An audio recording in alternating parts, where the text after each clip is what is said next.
What's up guys, and welcome to a new video. Today we're going to talk about why language learners could sound like psychos sometimes. And we're also going to talk about the downside of language learning that almost nobody talks about. Hey, tú, ¿qué acabas de decir? Soy estudiante de idiomas y me siento demasiado ofendido ahora mismo.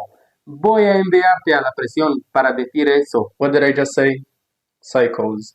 Let me get rid of them. What's good, my beautiful people, and welcome to Between Emotions and Intellect, where I try to strike a balance between what I like to call intellectuality and emotionality. Here we talk about a plethora of different topics, with two things being the common theme, which are depth and multi-perspectivity.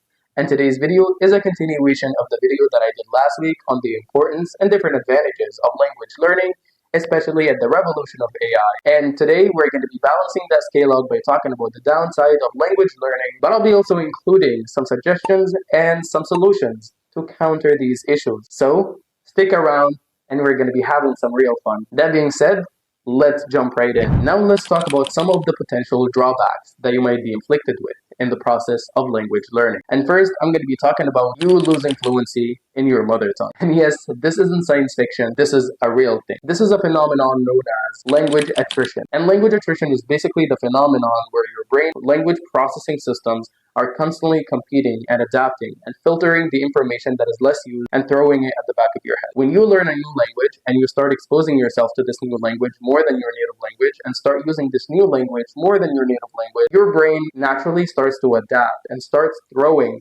the less active parts of your languages at the back of your head. And that's why bilingual people are naturally more fluent in talking about certain topics in certain languages and not in others that they can speak to. And language attrition is even more stronger at an age younger than 12 when your brain is much more elastic. And some of the symptoms of language attrition is basically difficulty in finding words, shift in accent. You might be speaking in a particular language, like for example English, and your native language might be Arabic, just like me, and your accent in Arabic starts shifting slightly because of the impact that this language, like English, leaves on. And even change in grammar to reflect the grammar of the strongest language. Second, constantly speaking to yourself and constantly speaking out loud.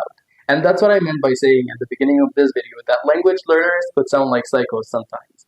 Because in an attempt to improve their pronunciation, they tend to resort to recording themselves, or even more weirdly, speaking a word out loud when nobody is watching, of course. And they try to compare it to the pronunciation that they have in their heads. Or even more stunningly, having an entire dialogue with themselves after role-playing it multiple times in their heads. Like, you can literally find somebody walking down a street, and you can find them speaking to themselves in a foreign language that is not used in the locality. Third, constantly interpolating vocabulary from your target language into your conversation. In an attempt from your lovely plastic brain to have fluid conversations, it tends to borrow vocabulary from the language you're learning when these words aren't present in your native language to have a much more fluid conversation. But that could typically cause communication issues and cause communication barrier in situations where the person that you're talking to isn't familiar with the language that you're borrowing vocabulary from. And that could be typically harmful, and specifically harmful in situations of formality where you're talking to your boss or something and he's not familiar with the language that you're borrowing vocabulary from. Fourth, I'm going to be talking about constantly mixing languages. And here I'm not even talking about interpolating individual words from this language to that language. I'm here talking about phrases interpolation, whole phrases interpolation, like borrowing a phrase from this language and putting it with a phrase from that language. And this is, my friend, typically known as code switching. Code switching is a phenomenon common between bilinguals and multilinguals and trilinguals, people typically that speak more than one language. And code switching can have cognitive benefits like improving the flexibility of your brain to alternate between languages, but it can also cause a huge potentiality of language loss.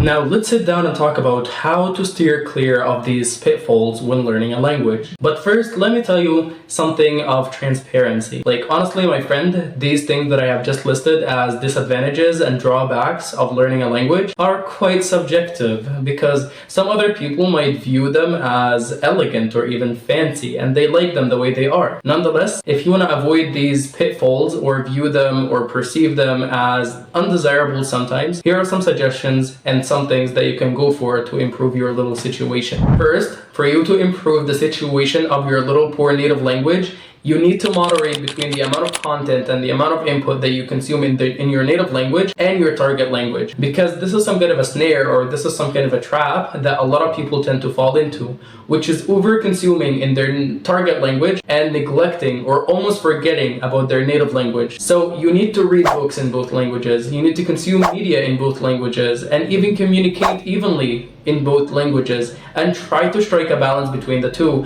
and do all of these things in even amounts between the two languages. As for how to avoid code switching and speaking out loud, this is going to require a little bit of more cognitive presence and self-awareness. Try to only speak to yourself when necessary, and try to dabble a little bit more into the area of language exchange and talking to real people instead of talking to yourself, and only resort to speaking to yourself and recording yourself when trying to improve your pronunciation or trying to get rid of your old pronunciation, bad pronunciation habits. As for code switching, this is going to require a lot of patience, and this is going to require you to be less harsh with yourself when you're trying to force yourself to speak with one language at a time and to stick to one language at a time, because obviously this is going to be challenging, this is going to be hard, and even aggravating sometimes. Alright, my beautiful people, that was it for today's video. Hope you enjoyed it, and don't forget to tell me what you think in the comments down below, and also let me know if you could resonate with any of what I said throughout the video.